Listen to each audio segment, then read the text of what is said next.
estava em rede nacional de televisão e agora se conecta à rede local. E é por isso que a gente está assim mais perto um do outro. É hora de ver as notícias que mexem com a nossa vida. Alô, Distrito Federal e entorno, eu sou Felipe Malta. E é hora de jornalismo responsável, que jamais perde o otimismo.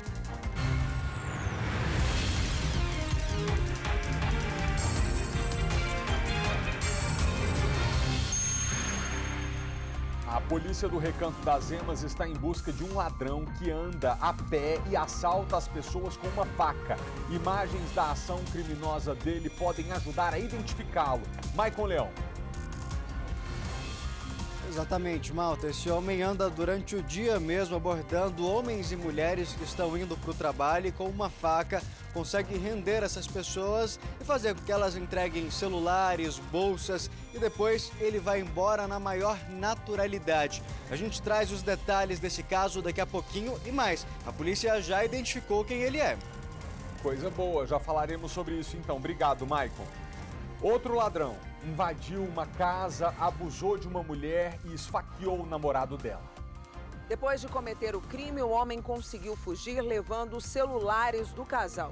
No apartamento, deixou boné e chinelos. Agora a polícia está atrás de informações que levem à prisão do assaltante, que, pelo que tudo indica, não agiu sozinho. Portal de transparência mostra que capelão da Polícia Militar afastado por importunação sexual contra um adolescente recebe um salário de quase R$15 mil por mês. Vitória Mello. Ele ocupa a patente de primeiro-tenente da Polícia Militar. O capelão tem a função de prestar assistência religiosa e espiritual a servidores militares, servidores civis e também seus familiares. Felipe, daqui a pouquinho a gente traz detalhes desse caso. 15 mil. Mais de 400 cachorros em situação de maus tratos são resgatados em Valparaíso. 400, minha gente. E agora eles precisam de um novo lar. Kátia Gomes. Exatamente, Malta. Na última sexta-feira, vizinhos filmaram a dona do canil agredindo os animais. E aí, depois disso, eles foram recolhidos. Só que agora existe um novo problema. O Centro de Zoonoses de Goiás não consegue abrigar os mais de 400 animais. Daqui a pouquinho eu volto com todos os detalhes desse caso. Muito obrigado, Kátia. Sejam todos muito bem-vindos. Agora, 11 horas e 41 minutos, nós estamos ao vivo e o nosso jornal já está no ar. Uma mãe foi presa ao tentar levar maconha dentro de um pacote de biscoito para o filho dela em uma unidade de internação, a do Recanto das Emas.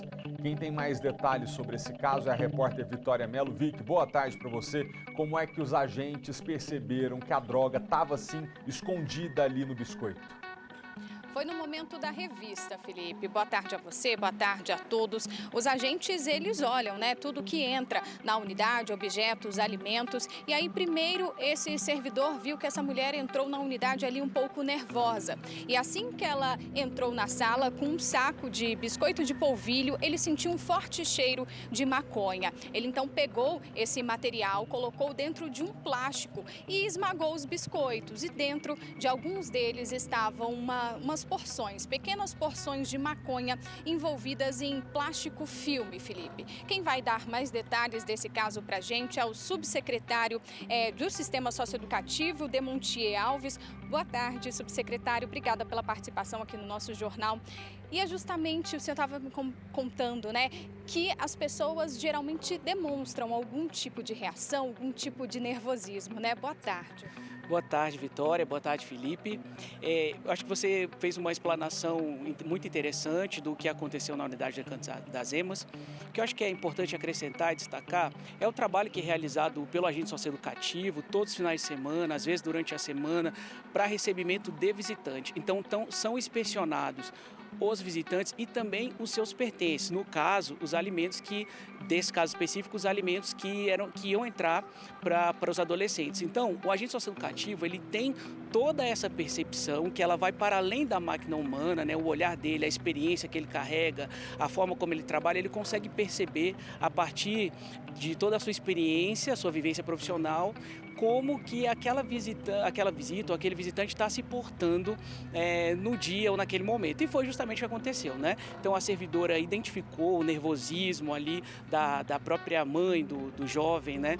E associando ou acrescentando ali com o cheiro que eles perceberam depois, eles identificaram que era importante fazer uma inspeção mais minuciosa ainda, né? No caso dos biscoitos ali, romper, quebrar os biscoitos, e ali identificaram a substância ali, a maconha, que acabou sendo de forma muito elogiosa, assim, interceptada pelos servidores da unidade e a pessoa encaminhada à delegacia de polícia. E ela tentou se explicar aquela substância ali envolvida, na verdade estava dentro, né, do biscoito. Isso, de acordo com as informações que nós apuramos, que a Polícia Civil vem apurando também, a versão que ela traz é que quem colocou essa substância foi um colega de fora, lógico, né, um colega do jovem que está cumprindo a medida socioeducativa. Ela apenas recebeu o pacote, não conferiu e levou lá para a visita, né? Então essa é a versão que ela traz, e aí a Polícia Civil vai fazer as apurações devidas. E é comum ocorrer esse tipo de tentativa, entrada de substância dentro das unidades? Sim. Nós não temos, Vitória, um índice muito grande de tentativas em que pese eles existirem, né? Apenas a título de dados, de informações, nós tivemos 3 tentativas em 2021. É importante destacar que nesse período de pandemia nós tivemos restrições das entradas de visitantes, então naturalmente isso também tem um reflexo, né? E esse ano é o nosso primeiro caso. A gente também tem um número menor, historicamente falando aí, dos adolescentes, mas eu acho que também há um fator que é importante, que é a atuação do servidor que está ali no momento da revista, né? Então, todos os visitantes que vão para as unidades socioeducativas, e não só desse caso, mas todas as unidades socioeducativas do DF, sabem que eles passarão por uma rigorosa revista que são feitas pelos servidores, pelos agentes socioeducativos, então eles sabem disso. Então isso também atua como um fator de prevenção para que casos como esse não sejam tão recorrentes em que pese eles acontecerem. E nesse tipo de situação, visitas são suspensas, as visitas desse jovem ou todas as visitas ali da unidade? Qual é o procedimento? Certo. Então, são várias situações que podem acontecer. Eu vou me ater aqui a essa situação específica. Nesse caso, o que a gente faz? A gente segura a visitante, né? Aciona a polícia militar para que ela possa efetuar a prisão e a gente encaminha à delegacia. O que a gente faz? Todas essas informações, elas são encaminhadas a várias direções de medidas socioeducativas para que, a partir de então, associada a outras informações, a gente possa ou suspender o visitante ou tratar outras situações que a juíza da Vara de Execução, Ministério Público, Defensoria, em conjunto com a Subsecretaria de Sistema Socioeducativo, Secretaria de Justiça, podem decidir. Então, a depender da situação, nesse caso, como é o caso isolado de uma visitante, a gente não suspende todas. A gente interrompe daquele visitante, encaminha para a prisão, mas o processo de visita segue normalmente. E esse jovem é ouvido também para ver se ele tinha esse conhecimento, mesmo ali dentro já esperava, ou se fala alguma coisa para vocês? Nesse caso específico, são dois aspectos importantes, né, que são tratados. O primeiro deles é fora, né, que é a Polícia Civil, que vai cuidar do caso, as informações, e outro é dentro da unidade, que são os aspectos administrativos, né, que correm ali em sigilo, em função do Estatuto da Criança e do Adolescente, suas normativas vigentes.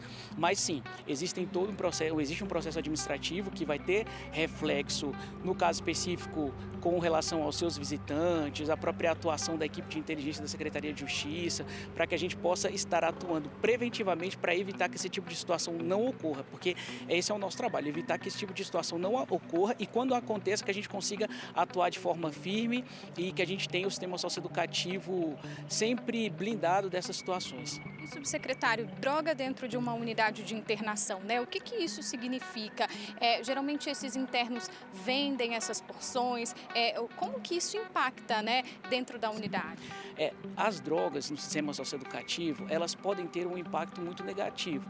Um exemplo que você colocou, a comercialização, né? Você pode impelir determinados jovens a fazer com que seus pais, os familiares, tragam as drogas para dentro da unidade. Então, para que a gente tenha a ordem institucional dentro da unidade, para que a gente tenha uma estabilidade dentro da unidade, porque é esse o trabalho que a gente desenvolve no aspecto da segurança, é importante que a gente consiga coibir todas as tentativas de, a gente está falando de droga aqui especificamente, né, que a gente consiga coibir todas as tentativas de drogas. Para quê? Para que a gente consiga ter o ambiente da unidade o mais estável possível e que a gente não tenha situações como essa, como venda, comercialização, impelir determinados familiares a trazer droga, que isso também pode acontecer, e isso pode trazer, por exemplo, uma insegurança para a unidade como um todo, para os servidores como um todo, né? Então, por isso que a gente precisa atuar e evitar que esse tipo de situação aconteça. Até porque alguns jovens, eu acredito que aqui fora sejam usuários, né? Então, a questão do vício também é muito perigosa. Sim, exatamente. Então, para além de todas as questões que a gente colocou aqui, também existe isso, né? A questão do vício, que a gente já tenta trabalhar isso dentro das unidades de internação, nas unidades de semi-liberdade, nas unidades de meio aberto, são 30 pelo DF. Então, um dos trabalhos que a gente desenvolve, além de todos os outros, é a erradicação das drogas na vida daquele adolescente, né? Então, para além de todo o processo ostensivo de prevenção, também tem esse processo, que é evitar que o jovem, durante o período de cumprimento da medida, ele esteja longe das drogas, para que quando ele saia, para quando ele seja liberado definitivamente, ele consiga se afastar da droga de modo geral. Muito obrigada, subsecretário, pelas informações. Então, é isso, Felipe. Os agentes, né, os servidores, eles são treinados para não só no momento da revista ver se tem alguma coisa, alguma substância, algum objeto ilegal entrando na unidade, mas também eles percebem muito o comportamento desses visitantes, que é a primeira coisa, né, que chama a atenção, como foi nesse caso. Eu volto com você. Muito obrigado, Vitória, e ao subsecretário pela presença aqui no jornal. A gente trata com recorrência de crimes, ou como diz a lei, ato infracional análogo a determinado crime, quando cometidos por menores de idade. A gente realmente precisa trazê-lo mais vezes e ouvi-lo mais vezes para que a gente possa discutir essa questão que é endêmica, né, no Distrito Federal, na questão da segurança pública, que é a criminalidade praticada por adolescentes, que precisa ser punida de uma maneira adequada, porque se trata de um menor de idade, mas não pode deixar de ser rigorosamente punida, para não ficar a sensação que já impera de que as coisas correm soltas e que a impunidade é o que manda na rua aqui no Distrito Federal. E no Brasil, né? Obrigado, Vicky, agradeço a ele por gentileza por estar aqui conosco. Em Taguatinga, um homem tentou roubar uma padaria, chegou a pegar R$400 em dinheiro, mas os próprios funcionários impediram o assalto e chamaram a polícia. As imagens das câmeras de segurança da loja mostram o momento em que o homem chega com um facão e ameaça as funcionárias que estão no caixa. Uma delas pega o dinheiro e entrega ao assaltante. Dá pra ver que ele ainda ameaça uma cliente e depois sai. Mas imagens do circuito do lado de fora mostram o momento em que ele sai e encontra com funcionários da padaria na parte de trás do comércio. Ele continua com as ameaças e com o facão na mão. Depois de ir embora, os funcionários correm atrás e o prendem até a chegada da polícia. Pessoal, nós vamos fazer um rápido intervalo, mas a gente volta bem rápido. Aqui é o nosso noticiário. A Polícia Civil está à procura de um homem suspeito de assaltar um ônibus em Sobradinho 2. O motorista do coletivo contou para a polícia que esse bandido até fez o sinal para que o ônibus parasse, como se fosse um passageiro. Agora, assim que ele entrou, ele logo anunciou o assalto e mostrou uma faca na cintura. Os detalhes desse crime, quem traz pra gente é a repórter Kátia Gomes. Kátia, boa tarde. Ele praticou o assalto, acabou não sendo só uma tentativa, conseguiu consumar o crime. Qual foi o prejuízo? Quanto ele levou? Malta, ele levou R$160 ali do caixa do ônibus, levou também o celular do cobrador e uma mochila do motorista com diversos pertences pessoais. E essa ação foi muito rápida, durou ali aproximadamente 1 minuto. O motorista viu que o homem estava na parada, ele até chegou a desconfiar porque ele estava dançando e aparentemente drogado, segundo o próprio motorista na ocorrência policial. Mesmo assim, como ele deu sinal, ele decidiu parar para pegar o suposto passageiro. Aí foi nesse momento que o homem entrou, já anunciou o assalto, mostrando a faca, e aí saiu pegando ali todos os pertences e o dinheiro que ele conseguiu. E depois ele desceu na própria parada de ônibus. E essa, Malta, não é uma atitude muito comum dos criminosos que costumam assaltar ônibus. Quem vai explicar melhor isso pra gente é o delegado Laércio de Carvalho. A ocorrência foi registrada aqui na 35ª DP em Sobradinho. Delegado, é curioso isso porque assim, o ônibus ficou parado enquanto ele assaltava, ele desceu no mesmo local. Isso não é uma prática muito comum para esse tipo de crime? É verdade, tanto o local em que aconteceu o assalto, a R13 de Sobradinho 2, como a dinâmica usada pelo criminoso e pelo motorista não são convencionais. O que nos leva à hipótese de que esse indivíduo pode morar ali nas redondezas, muito embora ele não seja um indivíduo tão conhecido, porque diversas diligências já foram feitas na tentativa de individualizar esse indivíduo, de identificá-lo, porém nenhuma das pessoas entrevistadas o reconheceu. Agora, essa prática de parar o ônibus e determinar que ele fique parado no local enquanto se realiza o assalto é bem incomum. O que nos leva aí, então, a essa impressão de que ele é ali daquela região, por isso pretendia deixar o ônibus ali mesmo. Como que geralmente esses criminosos agem em ônibus? A forma mais comum de assalto a ônibus são os criminosos embarcarem na região do plano piloto de Brasília, aguardarem o ônibus aproximar-se de um local ermo, local de matagal, local onde não tem habitação.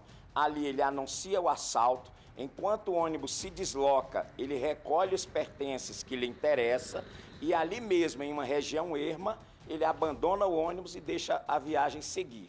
Essa é a prática corriqueira. A maioria dos delinquentes são de fora, vêm de outras regiões administrativas, praticar o assalto em ônibus na linha, por exemplo, de Sobradinho, e isso torna muito mais difícil a identificação desses criminosos.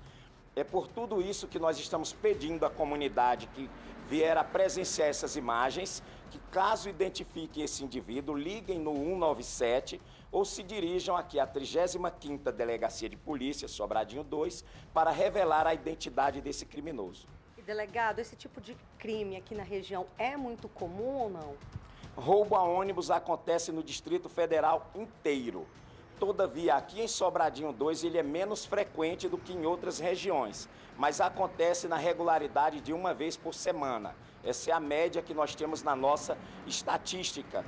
Temos tido muito êxito em identificar e prender esses criminosos, ainda mais quando se tem imagens assim de tão boa qualidade como essa, que foi fornecida pela empresa de ônibus. Então, com a ajuda da comunidade, a gente tem a expectativa de que esse marginal também seja identificado e preso nas próximas horas. Na própria ocorrência, o motorista relatou que o criminoso ele ainda tentou quebrar uma das câmeras de segurança ali, mas tinha outra também filmando, então ele acabou sendo flagrado ali. Então é importante, né, ter câmeras de segurança dentro de todos os ônibus para garantir a segurança de todos. Claro, as câmeras de ônibus são de segurança nos ônibus são uma determinação legal no Distrito Federal. A gente lamenta que nem todas as empresas de ônibus fornecem com a presteza que a gente precisa, mas sempre que essas empresas são parceiras da polícia e fornecem essas imagens, a polícia, na maioria dos casos, identifica e prende os marginais. Agora, outra curiosidade nesse caso, o assalto foi por volta de 9 horas da noite. Ele não levou nada dos passageiros, né? Ele simplesmente focou no motorista e no cobrador. É verdade. Inclusive, esse criminoso estava visivelmente desorientado.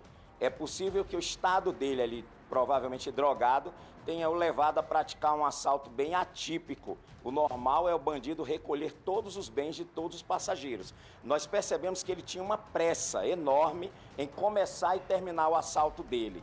Então, esse conjunto de circunstâncias reforçam a hipótese de que esse elemento é da região de Sobradinho 2. Agora, eu acho que vale também, né, delegado, reforçar aquelas dicas de quem costuma pegar ônibus. Evitar levar muitos objetos. Claro, o celular hoje em dia é indispensável, mas evitar chamar muita atenção, seria isso? Claro, a pessoa que viaja de ônibus sabe que os assaltos a ônibus acontecem sim com alguma regularidade. Evitar celulares de elevado valor econômico, elevadas somas em espécie, né? Aquela pessoa que trabalha início de mês, recebe o salário, nunca transporte esses valores na sua bolsa. Evitar qualquer outro objeto que aguce a vontade do criminoso de se apropriar dos teus bens. Tá certo, então, delegado. Muito obrigado pelas informações. Então é isso, Malta. Você tem mais alguma dúvida, alguma pergunta para o delegado sobre esse caso?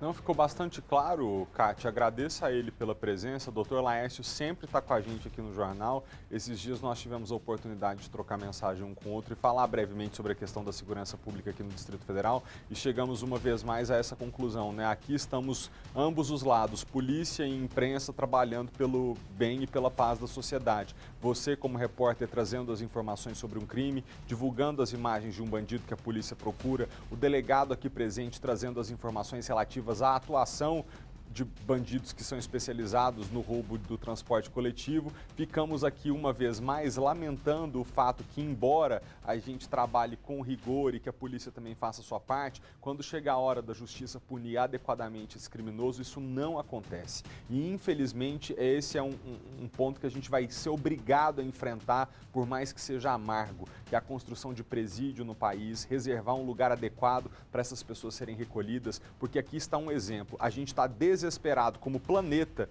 buscando alternativas para as pessoas, por exemplo, serem estimuladas a usar o transporte público, para a gente reduzir o consumo de combustível fóssil. Agora, qual é a primeira atitude que uma pessoa toma quando tem a oportunidade financeira de comprar um carro? Ela compra imediatamente, mesmo que a empresa de ônibus seja decente, mesmo que a linha passe no horário, mesmo que seja mais barato usar o ônibus. Assim que ela pode comprar um carro, ela compra, para não ter que viver o trauma de ter uma arma apontada para o seu rosto e não saber se volta para casa vivo ou morto. Então a criminalidade hoje no país toca todas as nossas áreas, na educação, na saúde, no transporte público, no lazer, na cultura, no esporte.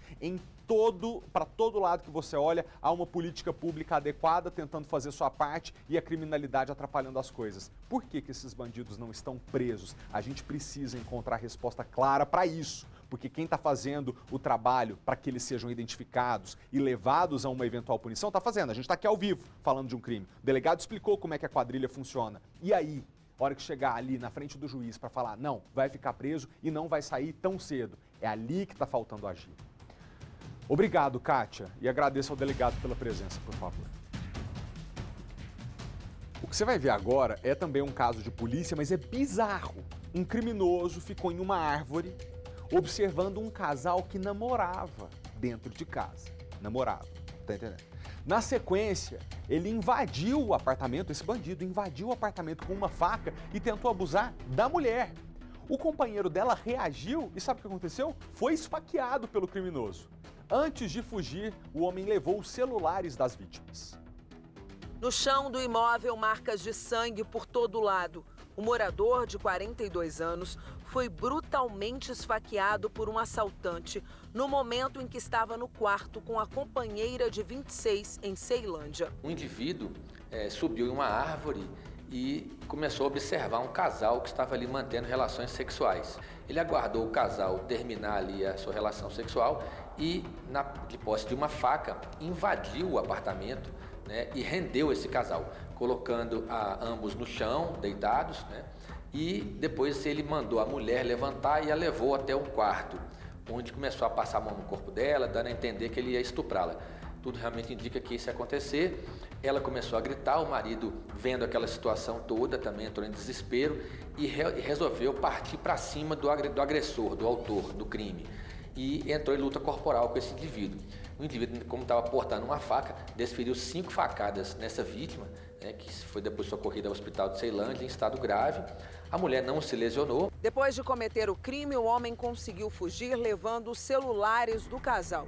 No apartamento, deixou boné e chinelos. Agora a polícia está atrás de informações que levem à prisão do assaltante, que, pelo que tudo indica, não agiu sozinho.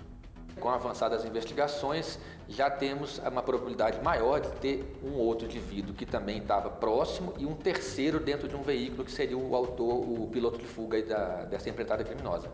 Quando for preso, o invasor do imóvel pode responder pelos crimes de estupro consumado e latrocínio tentado.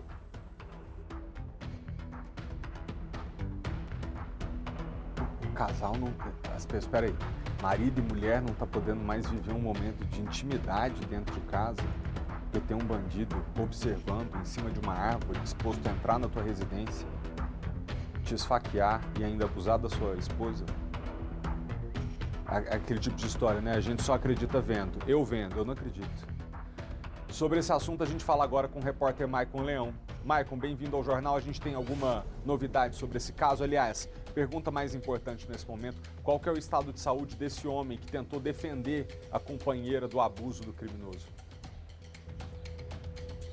Oi, Malta. Boa tarde para você, para todo mundo ligado no SBT Brasília. Ainda é grave, mas ele começa a se recuperar agora e, felizmente, a expectativa é que ele até consiga voltar a falar, explicar um pouquinho do que ele viveu ali naquele momento. Mas lembrando que naquela situação, naquele desespero de tentar proteger a mulher desse bandido, ele foi golpeado 5 vezes e, conversando com a polícia, a cena que até mesmo a gente viu agora na reportagem da Vanessa Vitória é justamente de um terror imenso. Ele perdeu muito sangue ali no quarto, passou por cirurgia, então assim, ainda é um estado muito delicado devido à gravidade e também da intensidade dessas facadas. Quem está aqui ao meu lado para explicar até mesmo o andamento das investigações, já que a polícia tem trabalhado dioturnamente para tentar localizar esse criminoso, é o delegado Luiz Gustavo, que vai explicar para a gente justamente o andamento dessas investigações. Delegado, agora vocês já conseguiram imagens de algumas câmeras de segurança e até mesmo ouviram testemunhas que identificaram ele ali, que tiveram frente a frente com ele depois do crime. Boa tarde.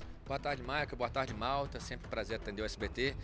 A Polícia Civil, através aqui da 23ª DP, né, no PSUL, apura essa situação, né, bastante grave, em que o indivíduo, inicialmente nós trabalhamos com a hipótese de 1, mas as investigações estão caminhando, né, bem a passos largos, e nós provavelmente chegaremos às conclusões em breve, mas podem ser 3. Esse indivíduo subiu uma árvore, né, de onde ele conseguia visualizar um casal mantendo relações sexuais na sua casa, na seu quarto. Ele aguardou o momento ali de distração do casal, que estava nesse momento íntimo, e conseguiu invadir o apartamento, subindo através de uma árvore, depois de um telhado de zinco e depois numa marquise. Ele entrou com uma faca, rendeu esse casal, mandou ambos deitarem no chão, né, e com ele porta uma faca. Aí o casal, rendido, mandou a menina levantar, levou ela para o quarto, começou a estuprar essa menina, começou a passar a mão no corpo dela, ela estava seminua. O marido, vendo aquela cena de terror, foi para cima dele, entrou em luta corporal com ele, mas infelizmente acabou golpeado, né? Tomou 5 facadas, foi para o hospital de Ceilândia, estado delicado, né? Como você bem salientou, e ela conseguiu gritar, pedir socorro. Realmente uma testemunha passava de carro na hora. O autor do crime desce, ainda conversa com esse autor do carro, dizendo: "Olha, estão estuprando a minha mulher", mas na verdade ele era o autor do estupro, né? Naquele momento ali, então, ele ainda teve a cara de pau de tentar se livrar da situação, tirar qualquer suspeição de cima dele, tentando dizer que estava acontecendo um crime ali, mas que não tinha nada a ver com ele. Perfeito, teve a disfarçatez de se passar por vítima, na verdade, sendo que ele era o autor, né, do crime. E as investigações estão bem avançadas, tão logo a gente consiga identificar esses indivíduos, vamos prendê-los e levá-los ao judiciário. Delegado, nesse ponto tem sido crucial para ajudar essas investigações a andarem a passos largos, como o senhor bem disse, são as câmeras de segurança, que inclusive a gente teve acesso a algumas, não dá para enxergar nitidamente quem seria esse suspeito, mas foi também com base nelas que a polícia começou a aumentar aí a quantidade de possíveis suspeitos. Vocês perceberam que pode ter pessoas dando fuga para ele? Perfeito, exatamente, é isso mesmo. Inicialmente a gente trabalhava com um elemento, um autor, porque foi o depoimento da vítima, dando conta de uma pessoa que invadiu, mas após as equipes de campo levantarem diversas imagens e câmeras de segurança da região, tudo indica que são 3. Na verdade, um que estava num veículo seria o piloto de fuga desses caras, e um segundo que não conseguiu subir na árvore, ficou de espreita e aguardou o retorno do que realmente praticou o crime do estupro, enfim, que rendeu o casal. Então a gente trabalha, em princípio, com certeza, e prováveis 3.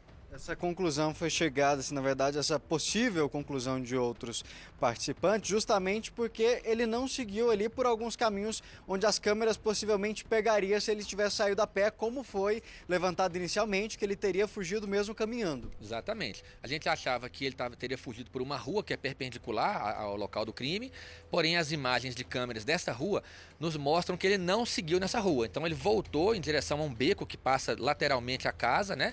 E depois, na análise das imagens, a gente vê mais 2 indivíduos que vêm em confluência, um carro para, e eles conseguem entrar nesse carro. Enfim, as imagens estão mostrando que pode ser que sejam realmente 3, e não apenas um, como a vítima narrou no início. O Felipe Malta tem uma pergunta pra gente lá do estúdio. Oi, Malta. Para começo de conversa, que nós estamos aqui absolutamente chocados com essa história, com a disfarçatez desse homem covarde que ainda sai gritando que é a esposa que estava sendo estuprada. Olha, um desavisado que entra nesse apartamento sem conhecer esse casal, vê o homem lá ensanguentado no chão, pode até ser levado a acreditar que o marido reagiu e esfaqueou o estuprador, e muito pelo contrário, foi o estuprador, criminoso, assaltante, bandido, que esfaqueou o homem que queria defender sua companheira. O que eu queria que a gente trouxesse aqui agora, Maicon, eu não sei se o delegado já consegue trazer esses indícios ou se é algo que só depois que a gente encontrar esse bandido nós vamos conseguir saber. Mas ele subiu nessa árvore inicialmente com a intenção de assaltar esta casa e levar patrimônio ali de dentro dessa casa, ou ele já é um homem... é isso que é a pergunta, eu não sei se ele foi identificado, ou ele já tem um histórico de violência sexual e de crimes sexuais que nos levem a entender que ele subiu na árvore justamente porque talvez conhecesse aquela mulher, sabia que ela morava ali e já tinha a intenção de abusar dela. Conseguimos responder isso agora? Malta, identificado ele ainda não foi. Lá na casa ficou uma sandália e também um boné que pode ser utilizado na questão das impressões digitais para identificar. Mas fica mesmo esse questionamento, delegado. Claro que essa resposta concreta a gente só deve ter, como o Felipe Malta disse, após a prisão desse criminoso. Mas ele estava em cima dessa árvore com a intenção de furtar, roubar essa casa. Sabe se tinha esse costume, por exemplo, de outros vizinhos já falar, não, eu já tinha reparado alguém aqui observando as casas. Tem essa informação já ou ainda não? Tá, as informações nesse sentido a gente ainda não tem. Não havia testemunhas ali no local que tivessem visto ele em cima dessa árvore. Mas o contexto mostra que sim, que ele já tinha intenção de roubar. Tanto que quando ele entra, ele anuncia o roubo, pede dinheiro, pede os celulares e ele realmente subtrai os celulares. Então, tudo indica que ele realmente tinha essa intenção de praticar o crime patrimonial, né? E nós também estamos aguardando o resultado da perícia. O local foi periciado, ele deixou no local um boné e uma sandália, né, um chinelo, que também vão passar por perícia. Então, todos esses elementos, ao final, vão poder nos dar uma segurança de apontar essa autoria. O que se sabe até agora, que até foi por parte do depoimento dessa mulher vítima da situação toda também, é que seria um rapaz muito jovem. Ela fala que entre 20 e 22 anos, né? A gente até entende a situação dela, bastante em estado de choque. É difícil a mulher ali naquele momento que ela está sendo violentada, estuprada, ela guardar, né, características detalhadas. Então, as características que ela nos passou mostram que é um indivíduo realmente dessa idade, com algumas características físicas que vão ajudar bastante no desfecho da investigação. Delegado, a gente teve acesso a essas primeiras imagens que mostram até bem de longe o vulto, até mostrando indo para esse segundo veículo lá passando por esse momento, mas a polícia trabalha para conseguir outras imagens ali que essa sim deve contribuir ainda mais, porque ele teria passado em frente a esse estabelecimento. Então, assim, essa câmera estaria mais próxima, provavelmente tem uma imagem mais clara desse criminoso. Sim, existem vários estabelecimentos no local, né? Tem algumas lanchonetes, tem um hotel, e todas essas câmeras estão sendo checadas. Temos algumas equipes que estão desde ontem empenhadas nesse caso para tentar identificar o mais rápido possível, para dar uma resposta, né, em relação a esse crime gravíssimo que foi aqui na nossa área da Ceilândia, mas ainda está um pouco precoce para eu afirmar alguns detalhes. Então nós estamos aguardando essas imagens, então logo a gente tenha essas imagens, a gente vai poder ter um juízo de valor mais preciso. Delegado, eu e o Malta e todo o nosso time de jornalismo sempre reforçamos o seguinte: quem tiver qualquer informação não precisa ter a certeza de, olha, é ele, mas se desconfia, se olhando essa imagem reconheceu algum detalhe, porque quem é parente, quem é amigo, às vezes acaba reconhecendo um detalhe que para qualquer outra pessoa passa despercebido, para quem tem um contato frequente com aquela pessoa, acaba percebendo um jeito de andar. Então, assim, a imagem a gente sabe que ela não é nítida, ela não é claro, que dificulta o trabalho, até mesmo por isso a polícia, Malta, tem trabalhado para conseguir imagens de outras câmeras de segurança, um outro estabelecimento que ele teria passado em frente, ou seja, essa imagem dessa câmera de segurança vai contribuir muito para essa investigação. Então, qualquer informação é só entrar em contato com o 97, a gente sempre reforça, não precisa se identificar, é só passar a informação que a polícia vai atrás, vai checar e vai ajudar a tirar um criminoso desse que está aí circulando tranquilamente para a rua, que por pouco não tirou a vida de um pai de família, um trabalhador que hoje está ali no hospital, lutando pela vida por ter tentado proteger a companheira dentro da própria casa. É uma situação que a gente tem falado aí paulatinamente, que deixa a gente assim angustiado em saber que o criminoso está aí na rua agindo ainda, enquanto a polícia está aqui trabalhando para identificar e o pai de família está ali no hospital lutando para sobreviver, né? Agradeça, por favor, Maicon, ao delegado Luiz Gustavo Neiva, que está aqui mais uma vez. Que bom que ele pôde prestar esses esclarecimentos e, embora seja chocante o relato que ele nos traz, a gente precisa lidar com a realidade como ela é e é por isso que a gente traz essas informações aqui ao jornal. É inadmissível, né, que um homem e uma mulher, no seu momento de intimidade, sejam constrangidos e submetidos a tamanha humilhação. A gente, como ser humano, tenta se colocar no lugar dela e dele, da mulher que, mesmo sendo observada pelo marido, está se vendo abusada e estuprada, ao mesmo tempo vê o marido tentando defendê-la e é esfaqueado. Aí você se coloca no lugar dele, o que faria um homem se estivesse vendo a sua esposa ser abusada por um bandido? Evidentemente reagiria e por isso levou 5 facadas. É humilhação atrás de humilhação, crueldade em cima de maldade, é um negócio desesperador. Acontece, é a realidade como ela é. Obrigado, tá, Maicon? Até por isso eu tenho dito aqui sobre esse remédio amargo que nós vamos ter que tomar no Brasil, que é a disposição de se construir mais cadeia para ter vaga no sistema penitenciário. A situação que a gente vive hoje, em que a ausência de vagas leva a uma sensação de que é preciso deixar os bandidos menos perigosos, e aí eu coloco bastante entre aspas, na rua para os perigosos ficarem presos porque não tem vaga para todos, a gente não pode viver mais. Aí alguém vai contra-argumentar, porque é o clássico da contra-argumentação. A gente não tem que construir cadeia, a gente tem que construir escola. Gente, a criminalidade que nós estamos vivendo hoje no país e essa sensação de impunidade é como se um câncer já tivesse instalado no corpo de uma pessoa. Não é com medida de prevenção, dieta e atividade física que você cura um tumor que já se instalou e está dando metástase. É com quimioterapia e radioterapia. É a mesma coisa. Para a situação atual, para a qual prevenção não vai surtir mais efeito, remédio amargo. E para todas as possibilidades de se prevenir, que é construir uma geração com oportunidades para que não tenham no futuro o argumento de dizer, mas não tive chance para nada, aí sim educação, política pública, investimento. Mas para esses, o que a gente faz com esse aí, ó, que subiu numa árvore, olhou pela janela um homem e uma mulher em uma situação íntima de relação sexual, entrou, humilhou esse homem, estuprou essa mulher, saiu com os 2 celulares, esfaqueou 5 vezes o cidadão que tentou defender a sua esposa. Com esse, o que a gente faz? Além de botar na cadeia para o resto da vida, não há o que fazer. Não raro a gente alerta aqui no jornal sobre os perigos também dos rachas, né? Agora mudando um pouquinho de assunto, indo para o trânsito. Essas corridas que o pessoal pratica na rua, completamente ilegais, que podem acabar da pior forma possível, com gente morrendo. Você vai ver esse caso agora com imagens chocantes do interior de São Paulo. 2 jovens morreram durante um racha de moto. Pessoas que acompanhavam a corrida gravaram um acidente. Esse é até um alerta, viu? Para quem confunde crime com esporte ou filme. Cada coisa é uma coisa, cada coisa tem seu lugar de ser praticado. Pode rodar.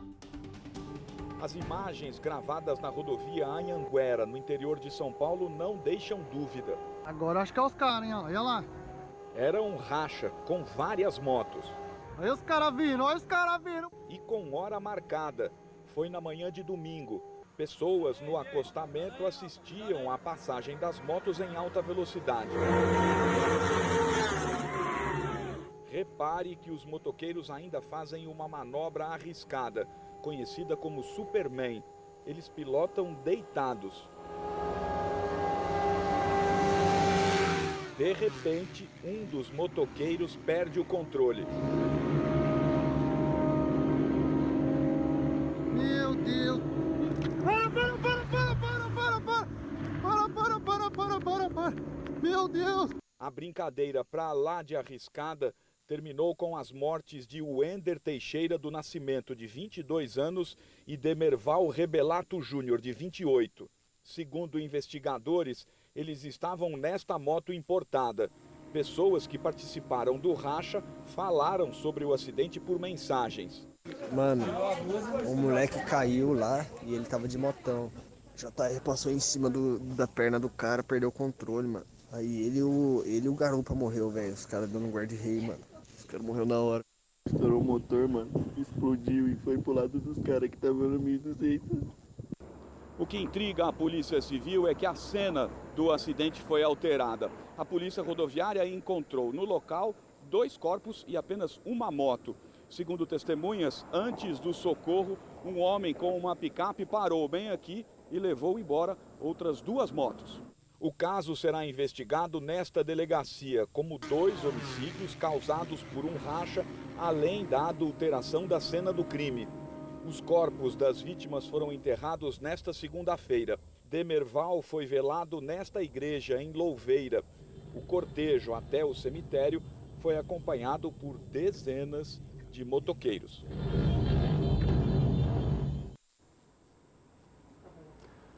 De volta ao Distrito Federal, moradores da quadra 615 de Samambaia Norte têm reclamado do abandono lá na região.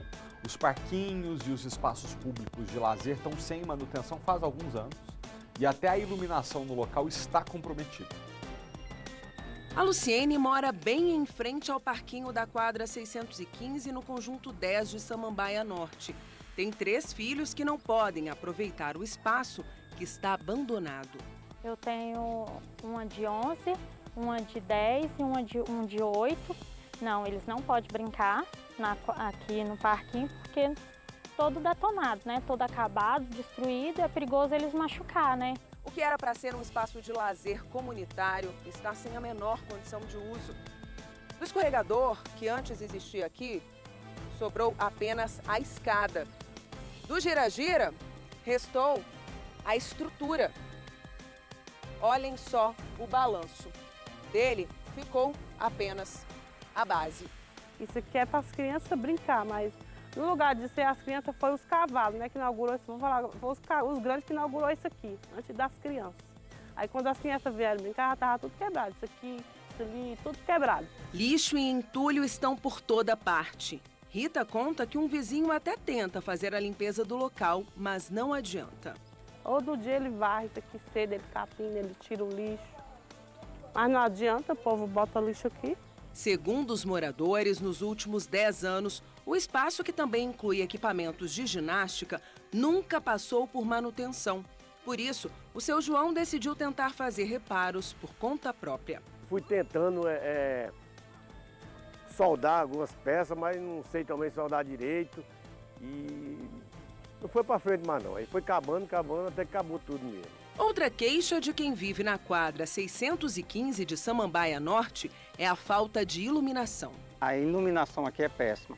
A gente liga às vezes para a SEB e eles não tomam uma providência para que possa iluminar a quadra, que está faltando os cuidados melhor. Seu João diz que até desistiu de reclamar da situação na quadra onde ele mora há mais de 30 anos. Eu fiz pedido à administração para ele vir ajeitar ali, ou se não mudar para um campinho de futebol. Fiz até um baixinado ainda aqui, ia levar lá, mas não deu nada não.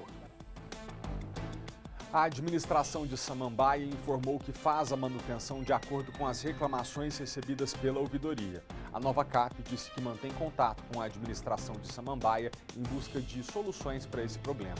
Já a SEB informou que realizou o reparo da iluminação do parquinho, mas os próprios moradores contaram que infratores danificaram a iluminação pública do local.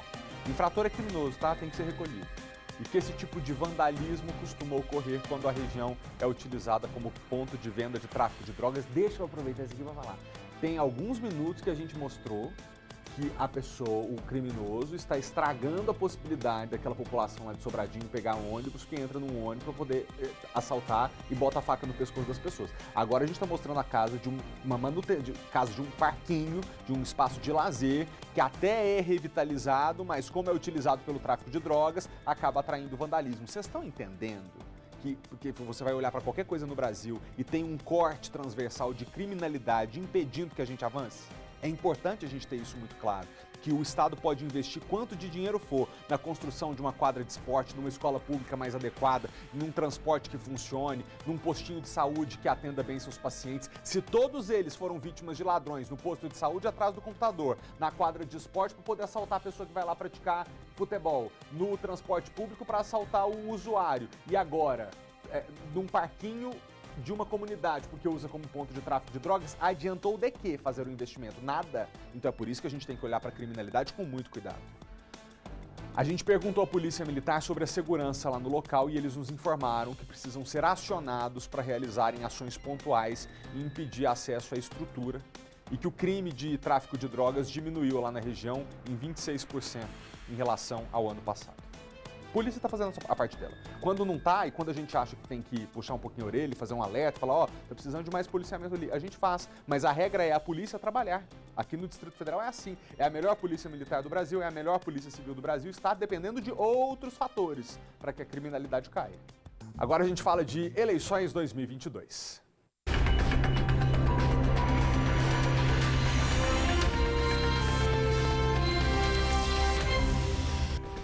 Atenção, atenção, no mesmo dia em que a Justiça obrigou o governo do Distrito Federal a liberar o transporte público gratuito para que a população possa votar no segundo turno já no próximo domingo, a Secretaria de Transporte e Mobilidade publicou a autorização. Então, serão liberadas as catracas dos ônibus das 6 da manhã às 7 da noite do dia 30 de outubro e do metrô a partir das 6 horas da manhã. A medida está em acordo com a decisão do Tribunal de Justiça do Distrito Federal e Territórios, com o objetivo de facilitar a participação dos eleitores no segundo turno das eleições presidenciais. Jair Bolsonaro, candidato do PL à reeleição, disse nesta segunda-feira que o ex-deputado Roberto Jefferson perdeu a razão quando atirou contra policiais federais. Na última segunda-feira de campanha, Jair Bolsonaro passou a manhã gravando programas eleitorais no Palácio da Alvorada. Deixou a residência oficial para almoçar acompanhado de ministros. Assistiu ao horário eleitoral no restaurante e, na saída, falou com os jornalistas. Talvez a campanha mais baixa da história que eu tenho visto. Em seguida, visitou assentamentos na zona rural de Samambaia, a cerca de 40 quilômetros do centro de Brasília. Esse é o assentamento Nova Jerusalém, ocupado há quase 7 anos. Aqui vivem cerca de 480 famílias. Entre as principais reivindicações feitas ao candidato à reeleição estão investimentos em agricultura familiar e a regularização. Hoje, receber um documento com demandas dos moradores, Bolsonaro subiu em um carro de som. Defendeu a propriedade privada e destacou que, se reeleito, vai dar continuidade ao programa de entrega de títulos de terras para assentados. Quando nós assentamos e damos o título de terra às pessoas, eles passam a integrar de verdade a agricultura familiar. Tem acesso a bancos e na agricultura familiar produzem mais. E sabe que com a terra titulada, as benfeitorias que ele fizer ali ficará para seus filhos e netos. O presidente voltou ao Palácio da Alvorada e concedeu uma entrevista ao portal Metrópolis. Questionado sobre a postura de Roberto Jefferson, que atirou contra policiais federais que tentavam cumprir um mandado de prisão, Bolsonaro voltou a dizer que não é aliado do ex-deputado. O Roberto Jefferson, no meu entender, tinha tudo para continuar a sua batalha por liberdade. Agora, quando ele atira em direção aos policiais, lança uma granada, que seja a granada de efeito moral, tá? Ele perdeu completamente a razão. Quem atira em policial, o tratamento dispensado tem que ser bandido. Após a entrevista, o presidente recebeu ainda no Palácio da Alvorada representantes da indústria.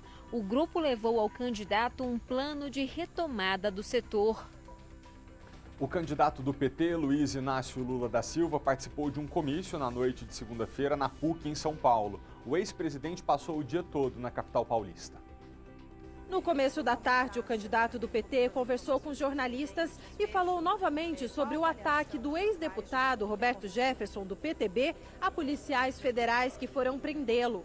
O Roberto Jefferson é praticamente a fotografia, o resultado do que acontece no governo Bolsonaro. O que eu espero, na verdade, é que o que aconteceu ontem seja um ensinamento para a sociedade brasileira perceber que nós temos que restabelecer a normalidade no Brasil com uma certa urgência. As pessoas precisam ser mais sérias, as pessoas precisam parar de mentir, sabe? As instituições precisam voltar a funcionar. O que aconteceu ontem envergonha um pouco mais o nosso país O candidato do PT também disse que um país não é soberano se a sua população passa fome. Hoje nós temos vários produtos, eu vou lhe dar dois, por exemplo, que diminuiu a área de plantio. O feijão é uma delas e a mandioca é outro. Ou seja, que são dois alimentos que fazem parte do cotidiano e do hábito alimentar do povo brasileiro. Então, a gente tem que aumentar a produção. Um país que não garante as proteínas e as calorias necessárias ao seu povo não é um país soberano. Lula criticou a alta dos alimentos e destacou a necessidade de reajuste real do salário mínimo. Porque você tem uma inflação de alimento muito alta, porque mesmo que o governo fez toda a encenação para baixar a gasolina, ela voltou a subir outra vez. Sabe? E o preço dos alimentos não baixaram até agora. O salário mínimo não é aumentado há 5 anos. A merenda escolar não é aumentada há 5 anos. Como é que você explica, num país que tem quase 60 milhões de pessoas ganhando o salário mínimo, você passa 5 anos sem reajustar o salário mínimo? Na noite desta segunda-feira, Lula faz um comício no Teatro Tuca, aqui em São Paulo. Participam desse encontro advogados, intelectuais, economistas e artistas. O ex-deputado federal Roberto Jefferson foi indiciado por 4 tentativas de homicídio depois de atirar nos agentes da Polícia Federal no último domingo. Depois de uma audiência de custódia, a Justiça manteve a prisão do ex-parlamentar. Roberto Jefferson passou o dia neste presídio na zona norte do Rio. Na tarde desta segunda-feira, o ex-presidente do PTB participou de uma audiência de custódia realizada por videoconferência com o juiz assistente do ministro Alexandre de Moraes do Supremo Tribunal Federal. Jefferson chegou preso ao Rio por volta das 9 da noite de domingo e foi levado para a Superintendência da Polícia Federal. Antes de ir para a prisão, ele passou por exame de corpo de delito no Instituto Médico Legal. Roberto Jefferson estava em prisão domiciliar desde janeiro, mas voltou para a cadeia por descumprir medidas cautelares determinadas pelo STF, como não receber visitas e não se comunicar pelas redes sociais. O ex-deputado federal resistiu à prisão e entrou em confronto com a Polícia Federal. No domingo, pela manhã, agentes da PF seguiram para Comendador Levi Gasparian, cidade que fica a 2 horas da capital fluminense, para cumprir mandado de prisão contra Roberto Jefferson. A decisão foi tomada pelo ministro Alexandre de Moraes. A gota d'água foram ofensas grosseiras de Jefferson direcionadas à ministra Carmen Lúcia do STF na última sexta-feira. O ex-parlamentar divulgou os xingamentos em uma rede social da filha, a também ex-deputada Cristiane Brasil. Depois do episódio, a conta dela foi suspensa. Quando os policiais chegaram à casa do ex-deputado, ele gravou mais um vídeo. Quero mostrar a vocês, ó. Chegou a Polícia Federal aqui para me prender agora, ó. Eu não vou me entregar porque acho um absurdo. Chega, me cansei de ser vítima de arbítrio, de abuso. Infelizmente, eu vou enfrentá-los. Neste outro vídeo, Roberto Jefferson mostra o carro da Polícia Federal com marcas de tiros disparados por ele. O pau cantou. Eles atiraram em mim, eu atirei neles, ó. Tô dentro de casa, mas eles estão me cercando. O ex-deputado usou um fuzil e 2 granadas contra a PF. Na ação, 2 agentes ficaram feridos por estilhaços. A policial Karina Oliveira na cabeça e o delegado Marcelo Vilela foi atingido de raspão no braço. Outros 2 agentes estavam dentro da viatura baleada e não se machucaram. Enquanto isso, o policiamento foi reforçado. O ex-parlamentar disse que não quis acertar os policiais. Eu não tô atirando em cima deles, eu dei perto. Eu não atirei neles. Eu não atirei em ninguém para pegar. Ninguém. No fim da tarde, uma equipe de negociadores da PF entrou na casa. Quando eles correram atrás da viatura, aí eu joguei a granada na frente. A granada era isso. A granada de efeito banal. É muito sino lá. Não, eu sei. Eu sei. Aí quando eles correram, desceram lá, eu joguei outro. Aí eu joguei outro. Tiro, eu dei no caso. Quando não tinha ninguém. No início da noite de domingo, o ministro Alexandre de Moraes expediu um novo mandado de prisão contra o ex-deputado. Na decisão, o ministro determinou que a Polícia Federal cumprisse essa ordem porque Jefferson estava em estado de flagrante delito. Na prática, isso significa que ela poderia ser cumprida a qualquer hora do dia. Minutos depois, Roberto Jefferson se rendeu. Roberto Jefferson foi indiciado pela Polícia Federal e vai responder a 4 tentativas de homicídio contra os agentes que foram cumprir o primeiro mandado de prisão contra ele. As coisas podem piorar? Podem. Além das 4 tentativas de homicídio, agora o Exército vai apurar como Roberto Jefferson tinha dentro de casa um arsenal que incluía armamento exclusivo das Forças Armadas. Então, o ex-deputado já foi preso por corrupção, estava em prisão domiciliar, descumpriu as medidas, também tinha em casa armamento que só as Forças Armadas poderiam ter. Aliás, além disso, ele estava com a licença que permitia a posse de armas também suspensa. Rodrigo Pacheco condenou as ofensas feitas à ministra Carmen Lúcia, do STF. Sem citar Roberto Jefferson, disse: puni-los e calá-los é obrigação moral das instituições, principalmente da Justiça Penal. O presidente da Câmara dos Deputados, Arthur Lira, se manifestou enquanto o ex-deputado resistia à prisão no Rio de Janeiro. Para ele, o Brasil assistia estarrecido fatos que atingiram o pico do absurdo. Ele repudiou toda reação violenta, armada ou com palavras que ponham em risco as instituições e seus integrantes. Não admitiremos retrocessos ou atentados contra a nossa democracia. Em nota, a Associação Brasileira de Juristas pela Democracia afirmou que a ação deste domingo possui raiz na intolerância, no desrespeito às decisões judiciais e na violência, que são diuturnamente estimuladas pelo atual governo, de quem o ex-deputado é fiel aliado. Você viu agora a repercussão entre as autoridades depois do que ele cometeu. E agora sim a gente mostra a reportagem relacionada à investigação que o Exército vai ter que executar para descobrir como é que o ex-deputado tinha dentro de casa um arsenal que incluía armamento de uso restrito das Forças Armadas. Licença de CAC, colecionador, atirador e caçador de Roberto Jefferson, estava registrada em um endereço de Brasília. Por isso, ele não poderia ter armamento na casa no interior do Rio de Janeiro. Esta foi a primeira irregularidade. A segunda é que a licença do ex-deputado estava suspensa, como explica o professor de Direito Penal da USP. Você não precisa ser condenado, você não precisa ter uma ação transitada em julgado. O fato de você estar respondendo impede que você tenha o porte, a posse ou qualquer registro. Quanto às granadas, o material é controlado pelo Exército e a licença não permite a posse. Na casa de Roberto Jefferson, a Polícia Federal encontrou um arsenal. O diretor jurídico da Federação Nacional dos Policiais Federais aponta que a negociação para Roberto Jefferson se entregar com a ajuda do padre Kelmon, candidato derrotado do PTB à presidência, também fugiu às regras. O ideal seria isolamento, corte de água, corte de luz, corte de telefonia, corte de eventual alimentação para entrar e sair da casa, tudo isso como um procedimento padrão que é exigido e feito em situações similares à situação ocorrida e que não foi feito nessa porque houve um lapso temporal extenso para saber quem seria o negociador.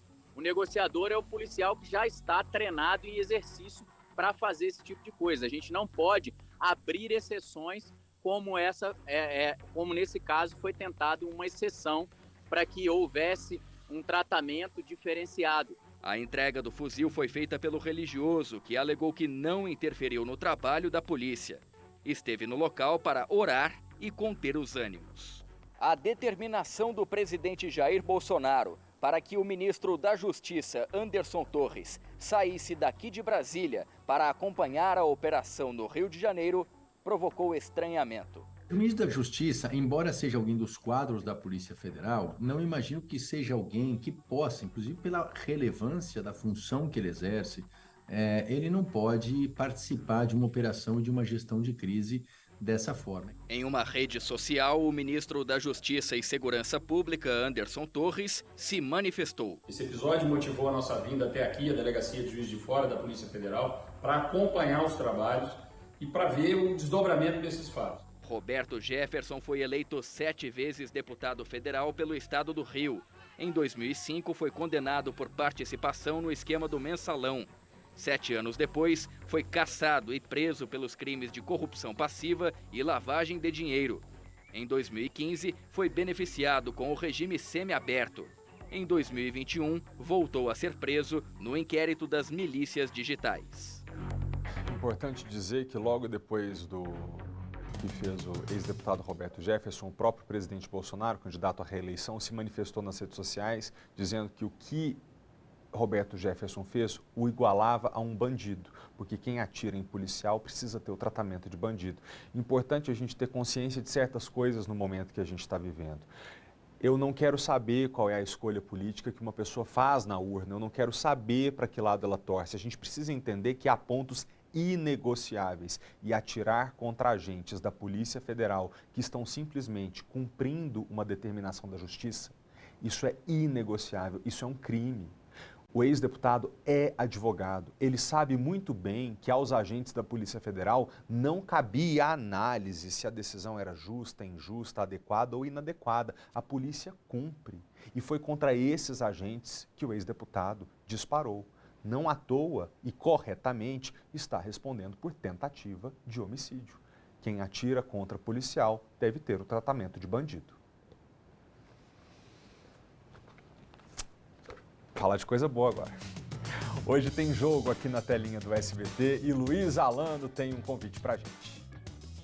Fala pessoal, tudo bem? Hoje é dia de Champions, em tarde de Liga dos Campeões da Europa. Aqui Luiz Alano chegando para convidar geral para acompanhar daqui a pouco, a partir de 15:45 da tarde, Liga dos Campeões da Europa, jogo da 5ª rodada. Hoje tem PSG do Neymar, PSG do Messi, PSG do Mbappé, enfrentando o time do Maccabi Haifa de Israel. O time é o lanterna no grupo. Tem 3 pontos, mas vem de uma vitória importante, histórica, contra a Juventus de Turim. O Paris é líder do grupo ao lado do Benfica, ambos com 8 pontos. Em caso de vitória do time do Neymar, está classificado para as 8ª de final. Mas não tem nada garantido não, o jogo promete ser duro e você é convidado a acompanhar a partida, a transmissão do SBT, comigo, com o Mauro César Pereira, com o Mauro Betting, com a Nadine Bastos, com o João Ventura e claro com a sua audiência. 15:45 da tarde, PSG e Maccabi Haifa, no SBT, Liga dos Campeões da Europa. Tamo junto, vem com a gente.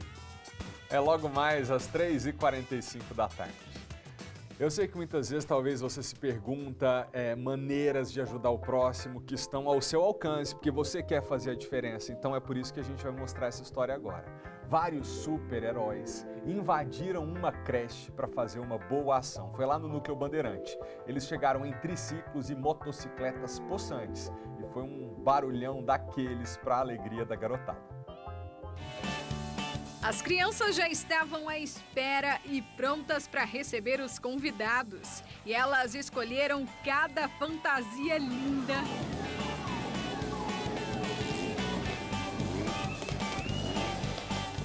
Toda essa produção para a chegada da Liga da Justiça.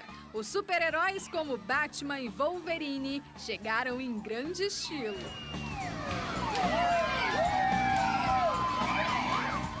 O dia foi de festa. Festa realizada na Casa da Mãe Preta do Brasil, no Núcleo Bandeirante. Quem patrocinou tudo isso? Os voluntários. Foi a última ação em comemoração ao Dia das Crianças. Especial Dudu Noel Brasília.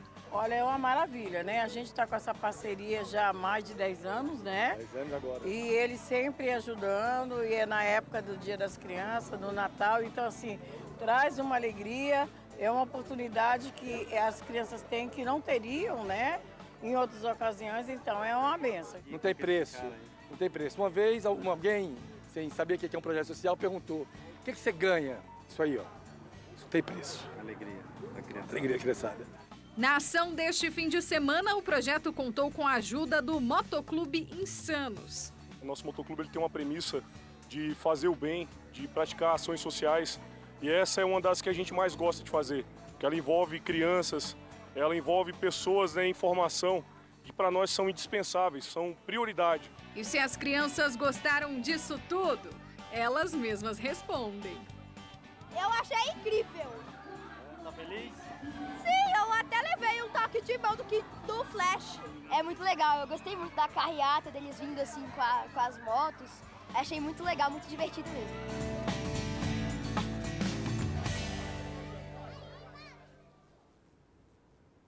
Que demais! Parabéns para essa turma que entendeu que tem possibilidade de agir em prol do outro, né, na nossa realidade.